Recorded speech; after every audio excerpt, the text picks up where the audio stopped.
Hello and welcome to Homeschool MBA, where we talk about different management business administration topics. Thank you for being here. Let's get started. So the agenda today is some general rules of negotiation. Um, uh, Professor, how are you doing? I have one slide here which talks about negotiation parties and interests. Let's talk about that. I'm pretty fine. Thank you for asking. So, what do you want to do? Negotiations, parties, and interest. Now, the most important is do your homework. What is the homework? You see, number one, select the team or the consultant or the company who is going to negotiate on your behalf.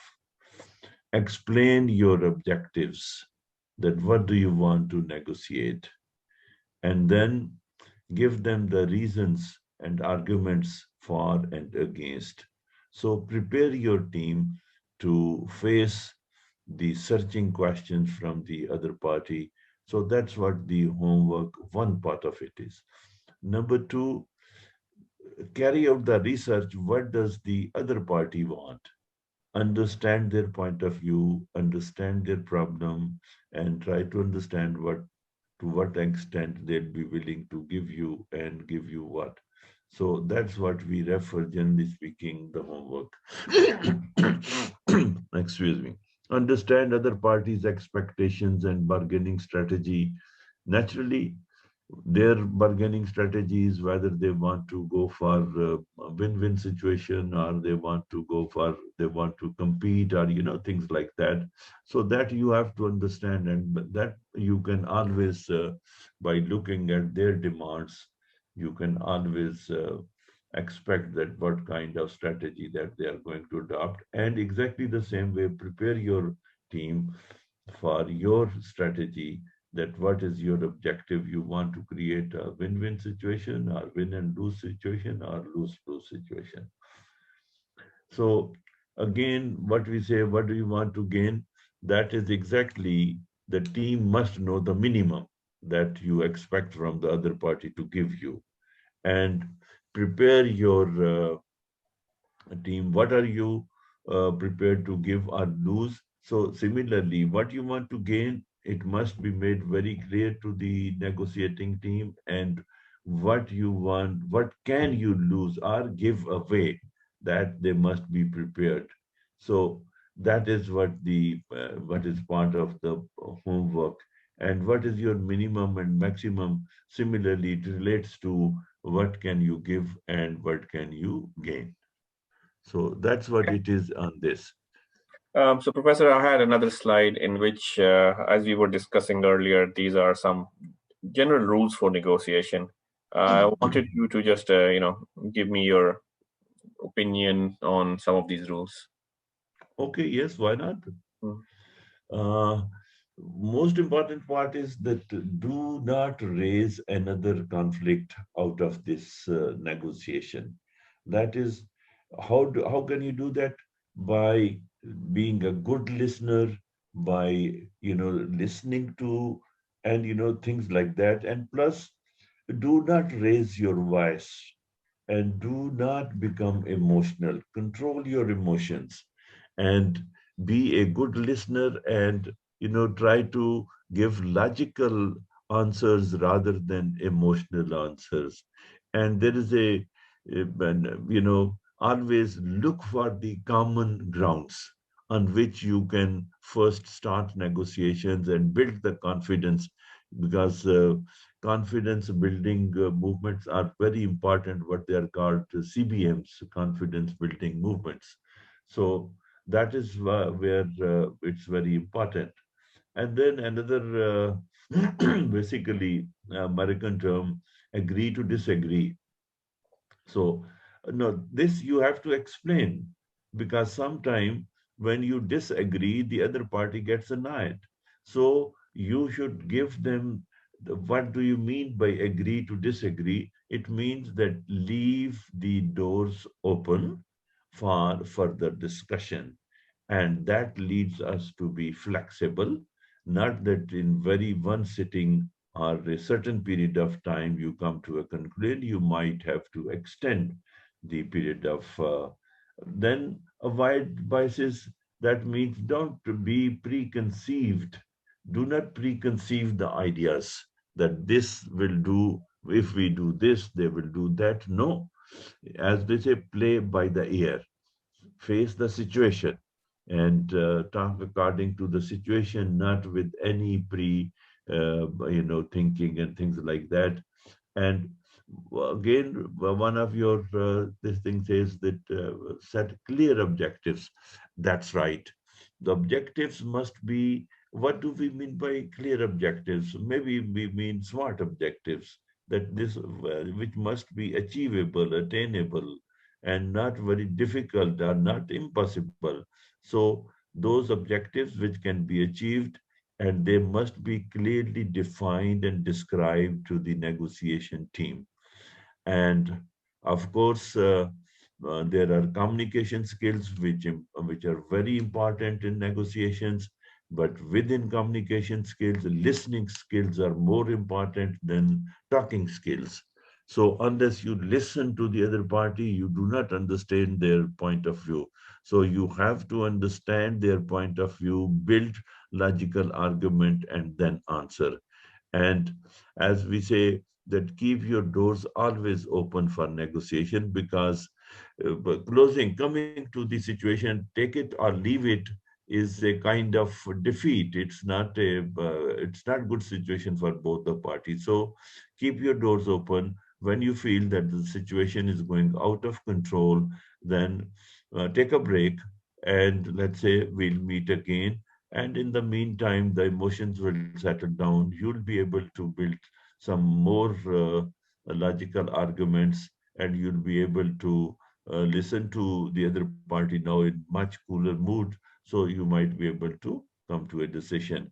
And of course, last one, you said very rightly, never come to take it or leave it situation, because that means closing the doors for negotiation, which would mean going into litigation and court cases.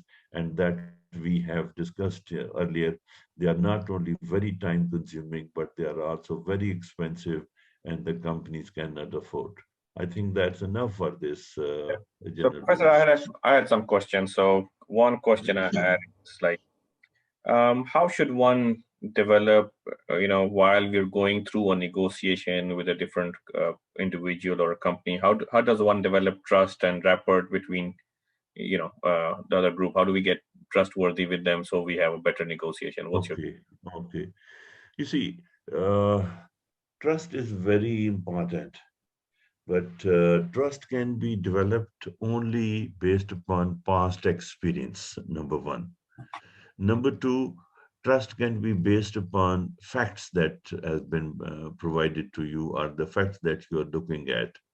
And therefore, looking at the facts that are available to you, and looking at your past, if you had the experience of negotiating with them or with some other company. So the similar situations created with the new competitor, and your past experience can also help you there.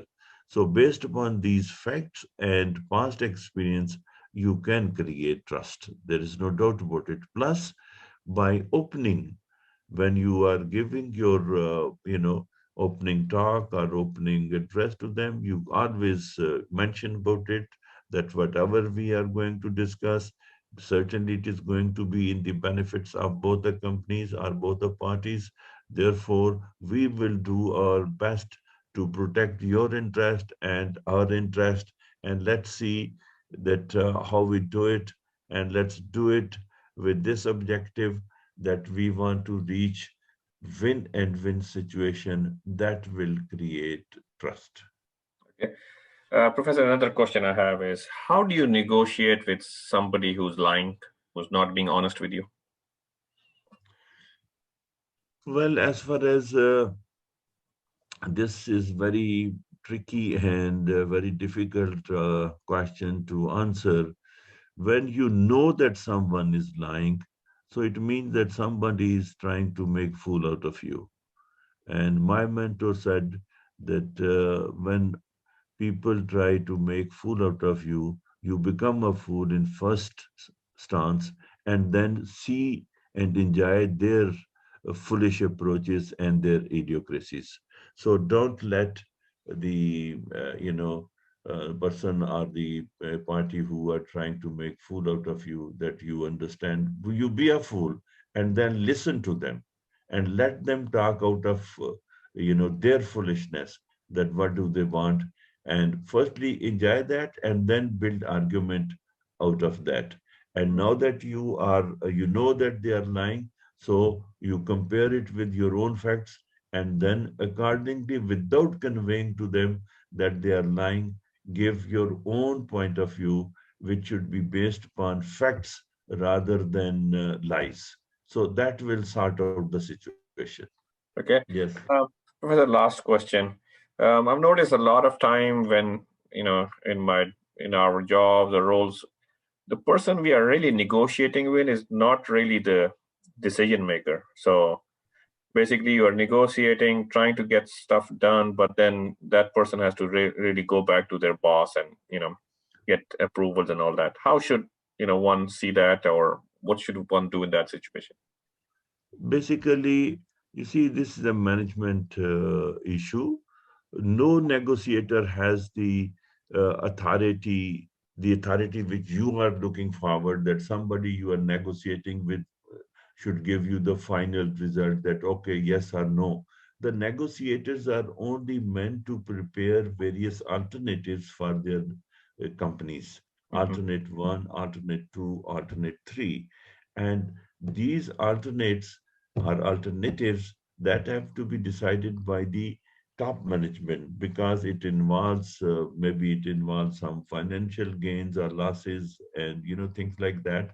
Therefore, never try to take that person that he or she is going to be final authority, but you give your point of view as if he or she is the final authority. Give your best out, so that when they make the proposal for approval from their higher management, they keep your point of view in their proposal. And ultimately, you will see that one of your alternates that you give would be accepted by them. So this is not a big issue where the person you are talking to has the final authority or not. You take it as such that you have to convince him or her about your point of view. That's about what I would like to say on this subject. Okay. Thank you everyone for watching. Please like and subscribe to all our social media. Professor, thank you. Till we meet again. Thank you very much.